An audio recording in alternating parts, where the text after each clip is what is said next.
को प्रणाम, शनि राजा को प्रणाम। नमस्कार दर्शकों, मैं गुंजेश ओझा आपका बहुत बहुत स्वागत करता हूं हमारे विशेष कार्यक्रम शुभारती संवाद डॉक्टर विभाश्री दीदी जी के साथ। दर्शकों, कार्यक्रम की शुरुआत करते हैं, लेकिन शुरुआत करने से पहले मैं आपको बताते चलूं कि संवाद में अभी तक हम लोग ऋग्वेद पे चर्चा कर रहे थे। इसी परिचर्चा को हम आगे बढ़ाएंगे, लेकिन उससे पहले सबसे पहले हम दीदी जी का परिचय वीडियो देखते हैं।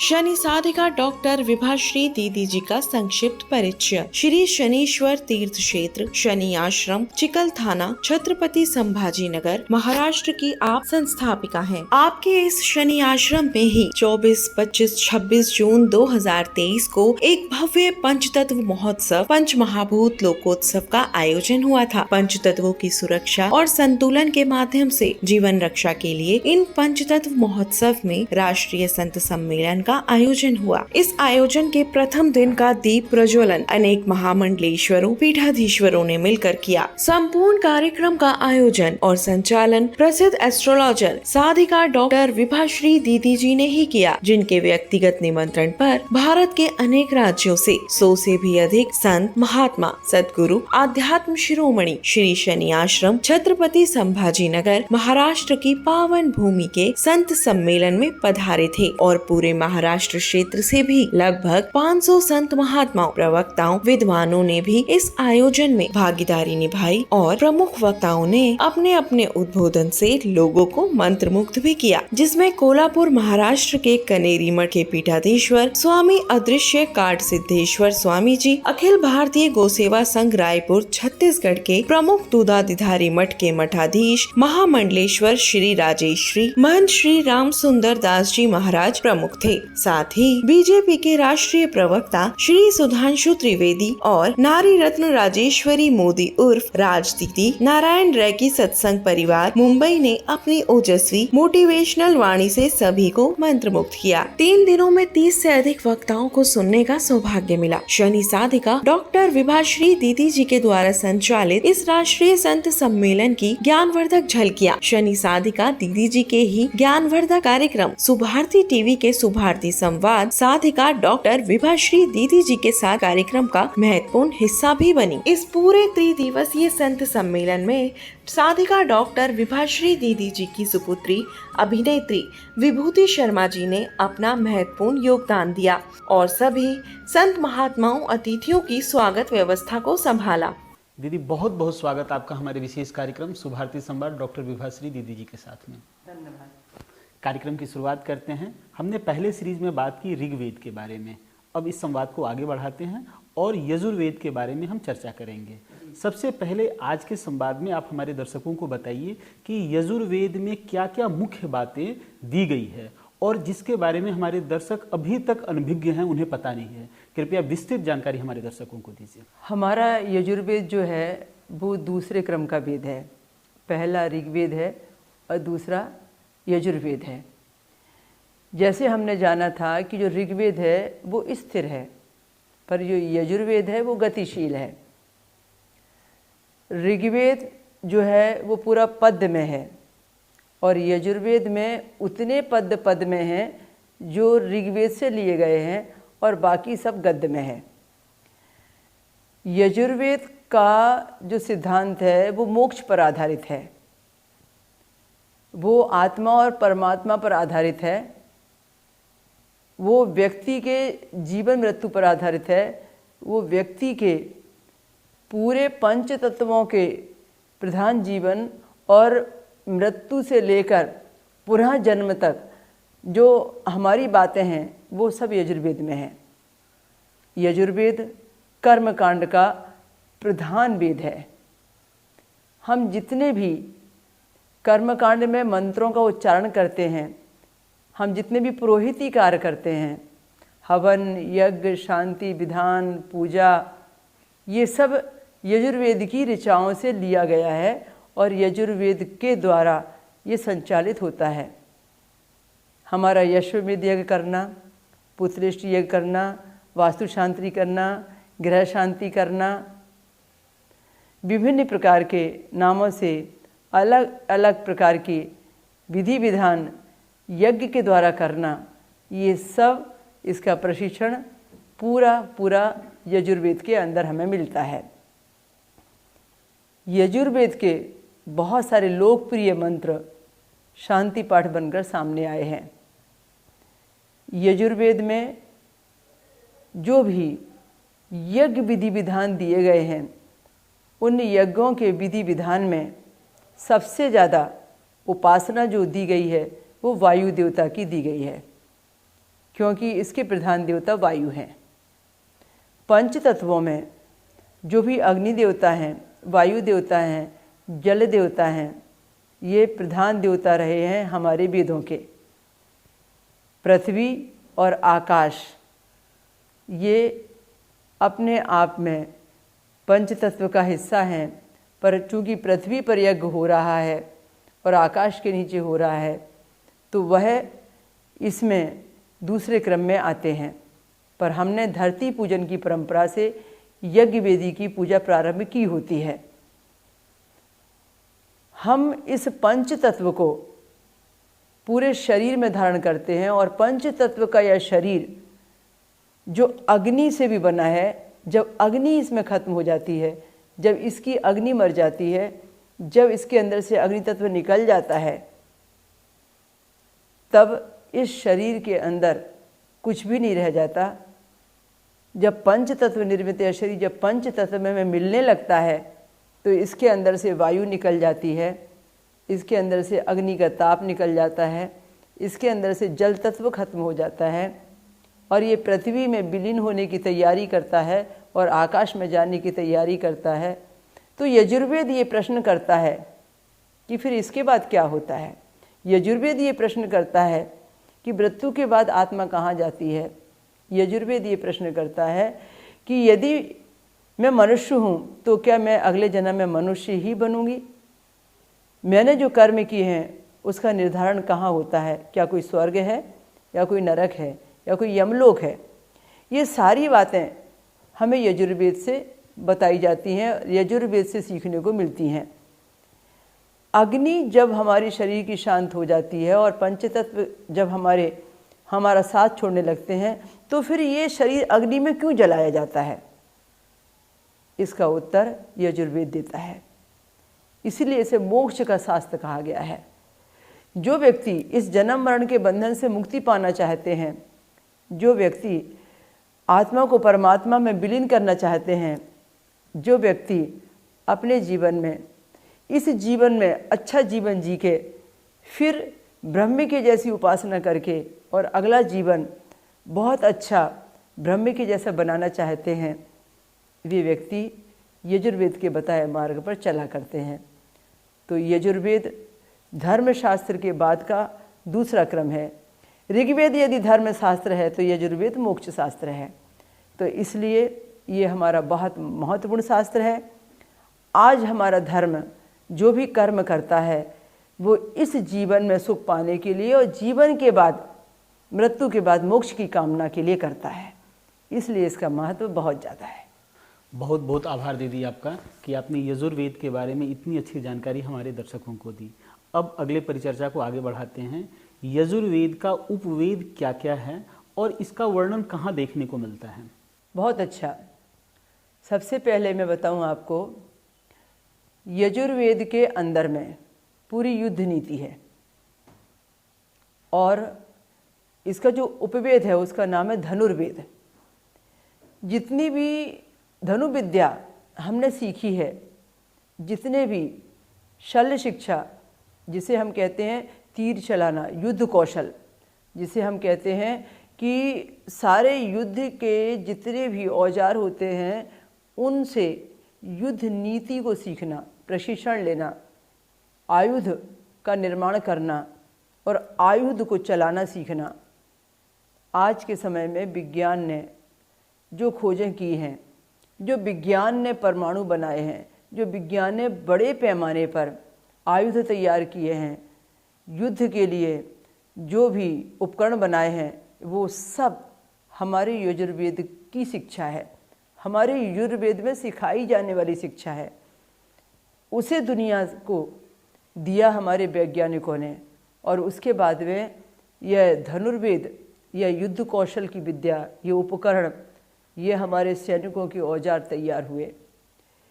युद्ध कौशल कैसे किया जाए, कैसे युद्ध नीति बनाई जाए, तो अभिमन्यु ने, गर्भ के अभिमन्यु ने अपनी माँ के गर्भ में रहकर अपने पिता के द्वारा बताई जाने वाली उस चक्रव्यूह की रचना को सीखा था। जब सुभद्रा के गर्भ में अभिमन्यु थे तब उस समय यह व्यूह रचना उन्होंने सीखी थी। तो ये यजुर्वेद का हिस्सा था कि व्यूह रचना कैसी होनी चाहिए और चक्रव्यूह को तोड़ना भी आना चाहिए, बनाना भी आना चाहिए। यह बात गीता के ज्ञान में भी आती है, यह बात महाभारत में भी आती है, यह बात हमारे वेदों में भी आती है। ये तो मैंने छोटा सा उदाहरण दिया कि यजुर्वेद के अंदर का जो धनुर्वेद है उसके अंतर्गत हमने कैसे युद्ध की शिक्षा पाई है। तो कहना यह है कि इससे पहले कई चीज़ें हमें यजुर्वेद ने दी, जैसे पृथ्वी का गुरुत्वाकर्षण। यजुर्वेद ने दुनिया के सामने में एक बात लेकर सामने में दिखाई कि पृथ्वी जब अपनी धुरी पर घूमती है या जब सूर्य का चक्कर लगाती है तो ये सामान गिरते क्यों नहीं। पृथ्वी जब पूरी सूर्य की परिक्रमा करती है और वह धुरी पर चपटी है और अपनी ही धुरी पर भी घूम रही है और सूर्य की परिक्रमा भी लगा रही है, तो आप जिस शहर में, जिस गांव में, जिस गली में हैं, शाम तक वो गली, गांव, शहर बदल क्यों नहीं जाता। पक्षी जिस जगह से उड़ के जाते हैं उसी जगह शाम को पुनः वापस आ जाते हैं, पर पृथ्वी तो भ्रमण कर रही है, पृथ्वी तो सूर्य का चक्कर लगा रही है, अपनी धुरी पर भी घूम रही है, पर वो पक्षी उसी जगह, उसी घोंसले में पुनः कैसे आ जाता है, उसके घोंसले का स्थान परिवर्तन कैसे नहीं होता। ये बड़े अजीब प्रश्न थे, जिस प्रश्न का उत्तर यजुर्वेद से हमें मिलता है। यजुर्वेद के सिद्धांत ने यह बताया कि पृथ्वी का गुरुत्वाकर्षण जो है, जो ग्रेविटी पावर है, वो 200 मील तक है। यदि कोई चीज़ 200 मील तक अपना गुरुत्वाकर्षण पावर रखती है तो वो चीज़ वो 200 मील की दूरी तक उसे बांधे रखती है। आप पृथ्वी के गुरुत्वाकर्षण पावर से इतने बंधे होते हैं कि आप अपनी जगह से हट नहीं सकते और अपनी जगह बदल नहीं सकते, क्योंकि 200 किलोमीटर के बाद यदि आप कहीं बाहर हो जाते हैं तो फिर आपके ऊपर में जब गुरुत्वाकर्षण का प्रभाव नहीं रहता तो आप पूरी तरह से, जो पृथ्वी के घूमने से आप सोच रहे होते हैं कि हमारी जगह बदल जाएगी, हम पलट जाएंगे या हम गिर सकते हैं या सामान गिर सकता है या बिल्डिंगें गिर सकती हैं, फिर ऐसा हो सकता है, पर पृथ्वी ने उसे अपने ग्रेविटी पावर से पकड़ के रखा है। इसीलिए वह भारी भरकम बिल्डिंगें और वह भारी भरकम वृक्ष और ये भारी भरकम चीज़ें जहाँ की तहाँ वहीं पर उपस्थित रहती हैं। यजुर्वेद का सिद्धांत कहता है कि 200 किलोमीटर के बाद में हवा नहीं है, व्यक्ति का जीवन मुश्किल है, तो हवा की जो दूरी है वो 200 किलोमीटर दूरी तक है। इस सिद्धांत के आधार पर जब हम हवाई जहाज उड़ाने की कल्पना करते हैं या किसी आगे और कोई चीज़ बनाने की कल्पना करते हैं तो हम ख्याल रखते हैं पृथ्वी के गुरुत्वाकर्षण के पावर का। न्यूटन का सिद्धांत यहाँ से ही तैयार होता है और न्यूटन के सिद्धांत को यजुर्वेद से जोड़कर लिया गया है। ये सारी बातें बाद में धनुर्वेद में आई और पृथ्वी का गुरुत्वाकर्षण पावर धनुर्वेद के साथ जुड़कर युद्ध कौशल को ज़्यादा अच्छा बना सका। ये हमने जाना यजुर्वेद से। तो इस तरीके से यजुर्वेद में धनुर्वेद को बहुत बड़े पैमाने पर युद्ध शिक्षा का शास्त्र कहा गया है। बहुत बहुत धन्यवाद दीदी, इतनी सरलता और सूक्ष्मता से हमारे दर्शकों को जानकारी देने के लिए। परिचर्चा को आगे बढ़ाते हैं। अब हमारे दर्शकों को ये बताइए कि यजुर्वेद को कितने भागों में बांटा गया है और इसके ग्रंथ का क्या क्या नाम है, उसकी विस्तृत जानकारी हमारे दर्शकों को दी। ओझा जी, यजुर्वेद को खास 2 विभागों में बांटा गया है, एक कृष्ण यजुर्वेद और एक शुक्ल यजुर्वेद। कृष्ण यजुर्वेद में भी कई शाखाएं बताई हैं और शुक्ल यजुर्वेद में तो पातंजलि ने 100 से ज़्यादा शाखाएं बताई हैं। कृष्ण यजुर्वेद का अपना अलग उपनिषद है और शुक्ल यजुर्वेद का अपना अलग उपनिषद है। और जो बहुत सारे उपनिषद हुए हैं उसमें सिर्फ शुक्ल यजुर्वेद के 2 उपनिषद ज़्यादा फेमस हुए हैं और कृष्ण यजुर्वेद का 1 उपनिषद ज़्यादा फेमस हुआ है। कृष्ण यजुर्वेद जो है वो एक मोक्ष की धारणा को लिए हुए है और ये जो शुक्ल यजुर्वेद जो है ये जंगलों में बैठकर आत्मा परमात्मा से संबंधित देवीय प्रार्थना, परमात्मा में अपने आप को विलीन होने वाली प्रार्थना, जनहित जन कल्याण के लिए किया गया त्याग, समर्पण आदि हमें दर्शाता है। जिसमें हम कहते हैं कि हम निराकार परब्रह्म की प्रार्थना करते हैं और अपने निर्माण में लगे रहते हैं, अपने आप को परमात्मा के जैसा सुपात्र बनाने में लगे रहते हैं, इस जीवन को सफल बनाने में लगे रहते हैं। हम इस जीवन में सबका कल्याण करना चाहते हैं, हर व्यक्ति के जीवन में सुख देना चाहते हैं और संतों के जैसा वातावरण जीवन में घोलना चाहते हैं। शुक्ल यजुर्वेद में एक बहुत ही सुंदर उपनिषद है जिसका नाम है ईशावास्यो उपनिषद। ईशावास्यो उपनिषद में जो भी पद्य हैं, जो भी श्लोक हैं, वो इतने प्रभावी हुए हैं कि उसकी लोकप्रियता आज के समय में सबसे ज़्यादा है। अब इसके अलावा ये जो ईशावास्यो उपनिषद है ये घर के अंदर में, कुटिया के अंदर में, आप जहाँ रहते हैं उस वातावरण के अंदर में, जहाँ तपस्वी लोग अपना जीवन जीते हैं उस जगह बैठकर लिखा जाने वाला एक बहुत बड़ा उपनिषद है। पर अब इसके विपरीत जो हमारे साधु संत महात्मा वनों में भटकते थे, जो घर द्वार छोड़कर जंगलों में, कहीं पेड़ के नीचे, कहीं जहाँ हम चलते चलते थक जाते हैं और वहाँ पर हम विश्राम करते हैं और वहाँ पर ही हमारा लेखन, हमारा ध्यान साधना हम कर लेते हैं। तो ऐसे जो वन के अंदर में रहकर जो हमारे विचार आते हैं और हम लेखन करते हैं और तप करते करते हम ग्रंथ लिख लेते हैं, ऐसे जो आरण्य हुआ करते थे जिसे जंगल कहते हैं, संस्कृत में उसे आरण्य कहते हैं, तो वहाँ जंगल में बैठकर जो उपदेश लिखे गए, जो ग्रंथ लिखे गए, जो ऋचाएँ लिखी गई, जो पद्य लिखे गए, जो भी ग्रंथ तैयार हुआ उसका नाम रखा गया बृहदोपनिषद। इसका मतलब यह है कि वह जो बृहदो अरण्योपनिषद था, बृहद अरण्योपनिषद, तो बृहद अरण्योपनिषद था, इसका मतलब ये कि जंगल में लिखा जाने वाला एक बहुत बड़ा ग्रंथ जो बृहद है और अरण्य है, यानी जंगल में लिखा जाने वाला ऐसा बड़ा ग्रंथ कि जिसका जीवन कल्याण के लिए है और जो व्यक्ति की जीवन की दिशा बदलने के लिए है, जो कहीं वेद के उपवेद से संबंधित उस उपनिषद के नाम से वो तैयार हुआ है।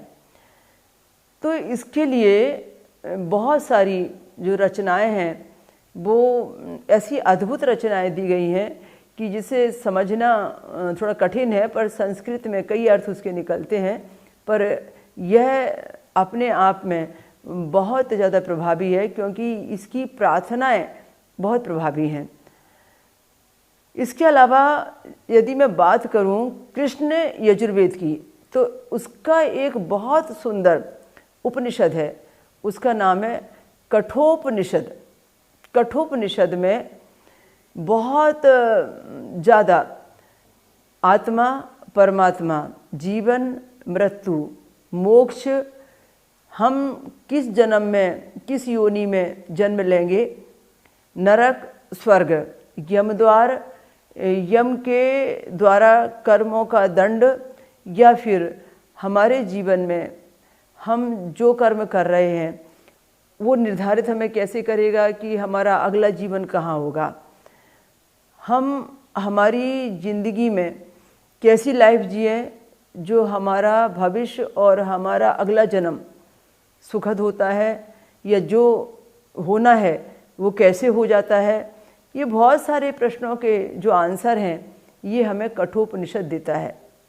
या यूँ कहूँ कि कठोपनिषद सीधा सीधा हमें ये सिखाता है कि यदि आपने इस जन्म में कुछ भी अच्छा कर्म किया है तो इस जन्म में तो आप सुफल पाएंगे ही पाएंगे, पर अगले जन्म में भी उसका सुफल इतना मिलेगा कि वो भाग आपका कैरी करके लाएगा और आप उस जीवन में एक बहुत अच्छा सुंदर जीवन पाएंगे। और इस जन्म में यदि आपने सही तरीके से कर्म नहीं किए, आपने इस जीवन में कुसंस्कारों से भरा, आपने इस जीवन में अन्याय और अत्याचारों से भरा जीवन जिया है, तो फिर इस जन्म में तो दुखद अंत होगा ही, पर मृत्यु के बाद जो आपकी आत्मा कैरी करके आपके साथ में लेकर जाएगी आपके कर्मों का फल, उसके फलस्वरूप जो आज राजा बने थे कल आप रंके के यहाँ जन्म ले सकते हैं, जो आज आप यश कीर्ति पद प्रतिष्ठा भोग रहे थे कल के दिन आपकी बदनामी भी आपके साथ आ सकती है। ऐसे घरों में आप जा सकते हैं जहाँ अभाव हो आपकी खुशियों का।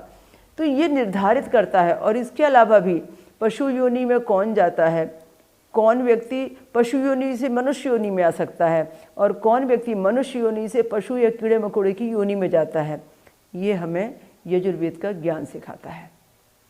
तो ये सारी जो बातें हैं इस कठोपनिषद में दी हुई हैं और बहुत अच्छी वार्ता दी हुई है, बहुत अच्छा संचालन दिया हुआ है यम और नचिकेता का। तो ये प्रसंग बड़ा महत्वपूर्ण है।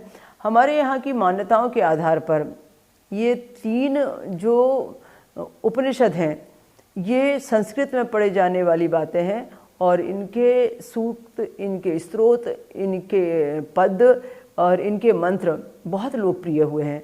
हमारे जितने लोकप्रिय मंत्र हैं ज़्यादातर इन 3 उपनिषदों से ज़्यादा लिए गए हैं। दीदी, परिचर्चा को आगे बढ़ाते हैं। अब हमारे दर्शकों को ये बताइए कि यजुर्वेद में जो 3 उपनिषद वर्णित हैं और जो दिया गया है उसमें कुछ बहुत सारे अमृत वचन दिए गए हैं, उसके बारे में हमारे दर्शकों को बताइए। यजुर्वेद एक ऐसा ग्रंथ है जो अनमोल वचनों से भरा हुआ है और उसका प्रत्येक अनमोल वचन हमारे कल्याण के लिए लिखा गया है सारे संस्कृत में, पर मैं आपको उसका हिंदी रूपांतर बताती हूँ। जैसे हम किसी को सुधारने की बात करते हैं और हम अपनी पूरी एनर्जी किसी और के सुधारने में लगा देते हैं, तो ये ज्ञान हमें ये कहता है अपना अपना करो सुधार। आपको खुद को अपना ही सुधार करना है और अपने सुधार पर ही ध्यान देना है, किसी और के सुधार में अपनी एनर्जी को खराब नहीं करना है। दूसरा, हमारे पास जो कुछ भी है उसे पूरे परिवार के सहित मिल बांट कर खाएंगे तो हमें जीवन में कभी कष्ट नहीं होगा।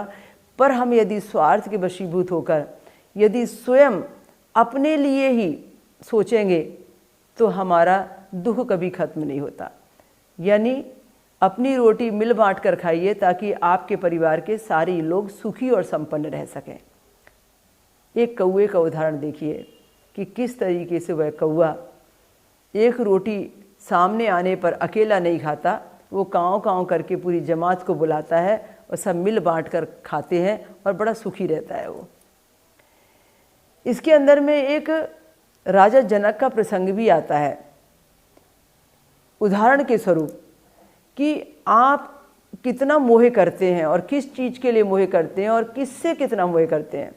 ये मोह ही आपके लिए शोक का कारण बनता है। यदि आप सन्यासी हैं, यदि आप त्यागी हैं, यदि आप तपस्वी हैं, तो भी आपने मोह नहीं छोड़ा है, संसार छोड़ा है, संसार की गतिविधियां छोड़ी हैं, पर संसार के साथ अटैचमेंट नहीं छोड़ा है। उसके लिए एक छोटी सी कहानी राजा जनक की। एक सन्यासी है, उनका एक शिष्य है। वो शिष्य अपने जीवन में कुछ करना चाहता है, बदलना चाहता है, कुछ बड़ा महान बनना चाहता है और अपने गुरु की सेवा करता है। तो अपने गुरु से कहता है कि मैं सुपात्र आपकी सेवा में पककर तैयार हुआ कि नहीं, मुझे और क्या करना चाहिए, आप मेरी परीक्षा लीजिए। मुझे लगता है कि जैसा आप चाहते थे मैं वैसा शिष्य आपका बन गया। तब वो कहते हैं उनके गुरुदेव, अभी तो बहुत कमी है, तुम कच्चे घड़े हो, पकना बहुत बाकी है, तो मुझे और क्या करना है, मेरी परीक्षा लीजिए। तो उन्होंने कहा, इसके शिक्षण के लिए मैं तुम्हें राजा जनक के पास भेजना चाहता हूँ। तुम राजा जनक के पास जाओ, सिर्फ एक ही वस्त्र लेके जाओ जहाँ तुम्हें रहना और नहाना है। उसके बाद में 2-4 दिन राजा जनक के पास रहकर आओ और फिर बताओ कि तुम कच्चे घड़े हो या पके हुए हो, तुम्हें राजा जनक के जैसा बनना है। वह सोचने लगा, राजा जनक के जैसा बनने की बात, मैं संसार छोड़कर, मैं यहाँ साधु बनकर, तपस्वी बनकर, मैं सबसे बड़ा तप करके सबसे महान हूँ। राजा जनक ऐशो आराम भोग में बैठे हुए इंसान हैं, उनकी मेरी क्या तुलना, मैं मेरे स्थान पर सबसे ज़्यादा ग्रेट हूँ। वो तो ऐशो आराम की ज़िंदगी जी रहे हैं। पर अपने गुरु के शब्दों को लेकर कि तुम्हें राजा जनक के जैसा बनना है, जिस दिन तुम राजा जनक के जैसा बन जाओगे, तुम मेरी परीक्षा में पास हो जाओगे।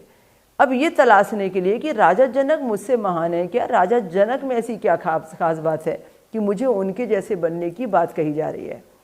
इसको समझाने के लिए मैं यजुर्वेद के उस सिद्धांत को, उस कर्म सिद्धांत को और उस त्याग तपस्या और उस प्रकार के जीवन को कि दिखावा और अंतर्मन से जो प्रसंग है वो दोनों में कितना फ़र्क है बताने के लिए, प्रमाण के लिए मैं ये स्टोरी आपको बता रही हूँ। फिर वह जाता है राजा जनक के पास में। राजा जनक प्रसन्न होते हैं, उनका स्वागत करते हैं और उनसे कहते हैं कि जहाँ मैं रहता हूँ वहाँ मेरे साथ रहिए, जहाँ जहाँ मैं जाता हूँ मेरे साथ जाइए, हम एक साथ स्नान के लिए जाएंगे, एक साथ प्रार्थना में बैठेंगे, क्योंकि मेरा सौभाग्य की संतों की सेवा मुझे मिलेगी। एक ही दिन बीता, दूसरे दिन राजा जनक के साथ में वह राजा के ही दरबार में जो सरोवर था, जहाँ राजा रोज़ सुबह सूर्योदय के पहले स्नान करते थे, स्नान करने के लिए वो गया। अब एक ही लंगोटी थी उसके पास में, क्योंकि अपने गुरु की आज्ञा से वो एक वस्त्र से दूसरा वस्त्र नहीं लेके गया। राजा जनक ने अपने सारे वस्त्र वहाँ रख दिए और इसने भी अपनी एक लंगोटी वहाँ रख दिए और उसके बाद में राजा जनक के साथ में सरोवर में बैठकर स्नान करने लगा। इतने में वहाँ से एक कुत्ता आया और उसने इसकी लंगोटी को मुंह से पकड़ा। ये स्नान कर रहे थे साधु और राजा जनक भी स्नान कर रहे थे। राजा जनक के कपड़े को भी उसने पकड़ा और इसके कपड़े को भी पकड़ा। राजा जनक ने कोई भाव पैदा नहीं किया। इस साधु की जब एक लंगोटी ही थी, उस लंगोटी को जैसे ही कुत्ते ने मुंह लगाया और उठा के भागने लगा, यह जो प्रार्थना कर रहा था, जो जल में नहा रहा था, ये जोर जोर से चिल्लाने लगा, मेरे कपड़े ले जा रहा है, मेरे कपड़े ले जा रहा है, अरे इसे पकड़ो, इसे भागो, कहाँ है यहाँ का दरबान। अब वो एक लंगोटी है, उसको लेके वो जा रहा है, कुत्ता दौड़ रहा है और दूसरे वस्त्र को पहनकर ये सन्यासी नहा रहा है। राजा जनक के चेहरे पर सिकन नहीं थी। दोनों बाहर निकल कर आए, ये भी बाहर निकल कर आया। सन्यासी ने कहा कि वो मेरा वस्त्र लेके चला गया और आपने किसी भी दरबारी को रोका नहीं, कहा नहीं कि वो कुत्ते को भगाए और मेरा वस्त्र लेकर आए। कुछ नहीं कहा राजा जनक ने, मुस्कुरा के रह गए। और उसके बाद में धीरे से एक आवाज़ लगाई, वो कुत्ता आया, उसने वस्त्र कुत्ते ने जनक के पास रख दिया, इन्होंने वस्त्र वापस कर दिया। बड़े हैरान थे राजा जनक उसे देखकर और कहने लगे, आपके गुरुदेव ने यहाँ ये शिक्षा लेने के लिए भेजा है कि आपको मेरे जैसा संसार में रहकर भी संसार से विरक्त रहना चाहिए। आपने संसार छोड़ा है, मैं संसार में रहकर संसार से विरक्त हूँ। मेरा सारा जनक का राजपाट भी चला जाता तो मेरे चेहरे पर सिकन नहीं आती। एक लंगोटी मात्र चले जाने से आपको इतना विकार, इतनी चिंता, इतनी फिक्र, इतना टेंशन, इतना दुख हो गया कि आपको ऐसा लगने लगा कि आपका सर्वस्व जैसे छिन गया हो। कोई बड़ा महत्वपूर्ण विषय नहीं था। जब त्याग दिया सारी दुनिया को तो एक लंगोटी क्या मायने रखती है। उन्होंने समझ लिया कि मैं अभी कच्चा हूँ और ये यजुर्वेद हमें सिखाता है कि किस तरीके से आदमी को पूरी पात्रता जब तक नहीं मिलती, जब तक परमात्मा उसकी झोलियाँ नहीं भरता, तो हमें पात्रता अपने आप में बटोरना है। और यजुर्वेद के सिद्धांत के अनुसार में हमें ऐसा बनना है कि निश्चित रूप से हम अपने आप को प्रूव करें और जो संसार में रहकर भी संसार से विरक्त जीवन जी रहे हैं उनसे हम कुछ सीखें। बहुत बहुत धन्यवाद दीदी इस ज्ञानवर्धक जानकारी देने के लिए। दर्शकों, आज की इस विशेष कार्यक्रम में इतना ही। आपको हम बताते चलें कि अगर आप सुभारती संवाद डॉक्टर विभाश्री दीदी जी के किसी भी एपिसोड को नहीं देख पा रहे हैं तो आप दीदी जी के YouTube चैनल पे जाकर आप उस एपिसोड्स को देख सकते हैं। साथ ही आपको बताते चलें कि यह सीरीज यहीं विश्राम नहीं हो रहा है, यह अनंत चलता रहेगा। अगले शनिवार इसी मंच पे आपके साथ फिर मुलाकात होगी। अब हमें और हमारी पूरी टीम को दीजिए इजाज़त। जय शनिदेव।